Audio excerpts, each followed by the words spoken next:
اور سچی بات تو یہ ہے کہ ہم اللہ کا در چھوڑ کے جائیں کہاں؟ ہمارے پاس تو کوئی اور در ہی نہیں۔ ایک ہوتا ہے روٹی کا سوال کرنے والا، ایک دروازے سے ملے وہ دوسرے پہ چلا جاتا ہے، دوسرے نہ ملے تیسرے پہ چلا جاتا ہے، تیسرے سے نہ ملے اس کے پاس 100 دروازے ہیں، وہ جہاں چاہے چلا جائے۔ ہمارا مسئلہ جدا ہے، ہمارے پاس تو در ہی ایک ہے، ہم اس کو چھوڑ کے کہاں جا سکتے ہیں؟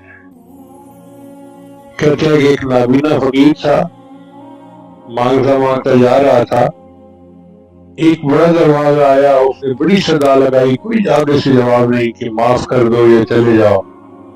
کہنے لگا یہ کس کا دروازہ ہے جو آگے سے کوئی جواب ہی نہیں دیتا؟ تو ایک بچے نے کہا بابا یہ تو مسجد کا دروازہ ہے۔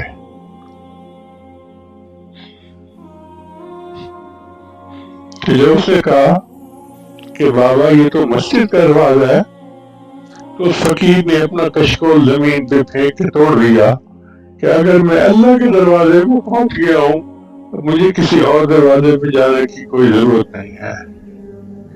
اس یقین کے ساتھ ہم مانگیں گے تو یقیناً اللہ تعالیٰ ہماری دعاؤں قبول فرمائیں گے۔